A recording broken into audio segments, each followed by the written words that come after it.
Bonjour chers élèves, on va continuer la correction du sujet 2018 destiné au baccalauréat STE, hein, sciences d'ingénieur toujours, l'unité de transmettre, la partie transmission.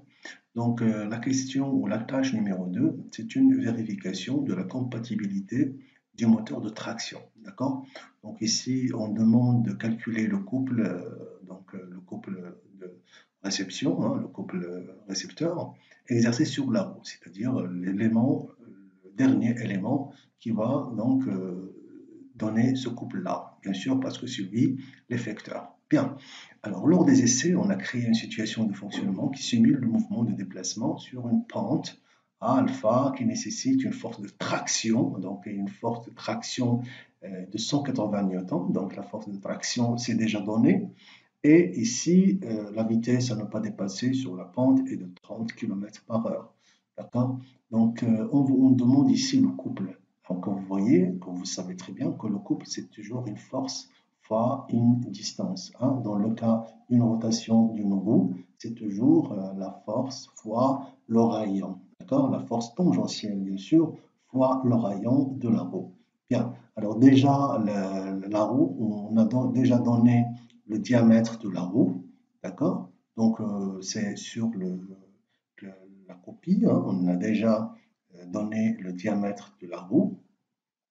Alors, le diamètre de la roue, d'après les données, c'est 560 millimètres, d'accord? Donc, je rappelle ici que l'unité internationale du couple, c'est toujours en newton-mètre, donc comme il a été déjà donné sur la question. Donc, il faut bien la préciser, hein, c'est très important les unités.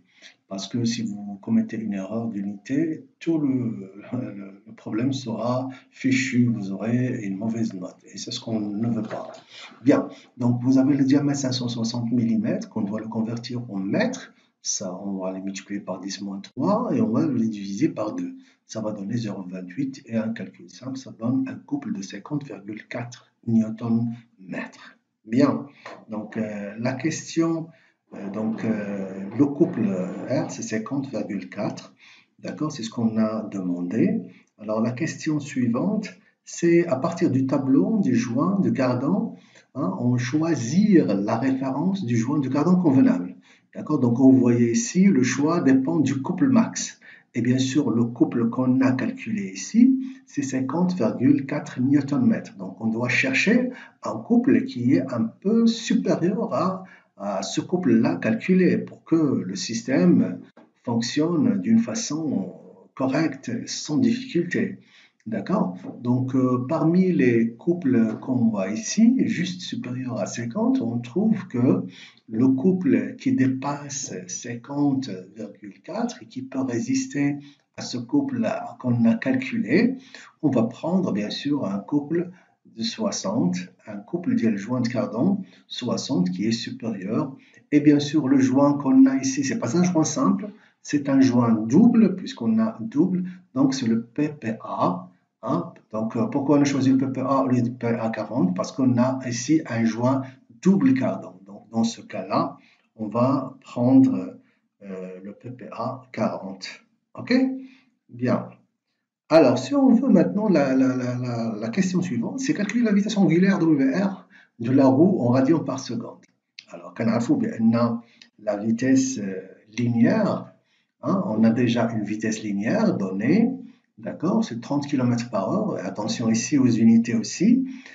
Alors, on connaît bien sûr que la vitesse linéaire en fonction de la vitesse angulaire, c'est VR égale à R fois oméga R. Donc, un calcul simple mathématique de VR sur VR, c'est R.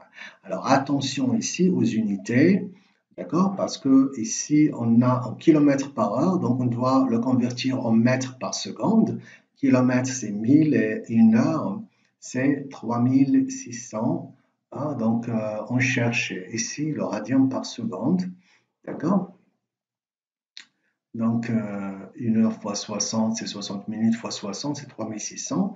Et bien sûr, le résultat final, ça va nous donner 29,76 radians par seconde. D'accord?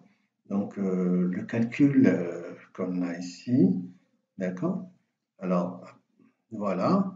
Donc, mais attention ici. Alors, on demande ici, hein, on demande de chercher la fréquence de rotation, hein, la vitesse angulaire. Alors, la question 12, c'est calculer la vitesse angulaire du moteur, sachant que la puissance du moteur égale à 1,7 kW et on a bien sûr la vitesse maximale V égale à 60. Donc, on a le rapport de réduction sur oméga de sortie sur oméga d'entrée. Ça veut dire K égale à oméga R sur oméga. Donc, automatiquement, on peut calculer oméga qui est égal à oméga de R divisé par le rapport de réduction. Et ça va être un calcul simple. Donc, oméga égale l'oméga, bien sûr, du moteur égale à 178,57 radians par seconde. Ça, c'est oméga du moteur.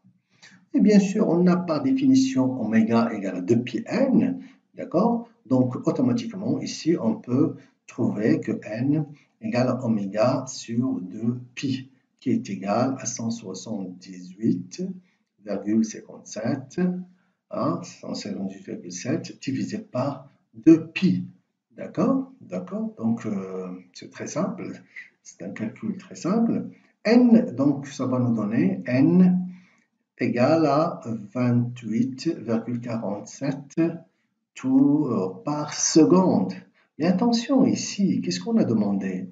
On a demandé de la calculer en tours par minute. Donc là, il faut encore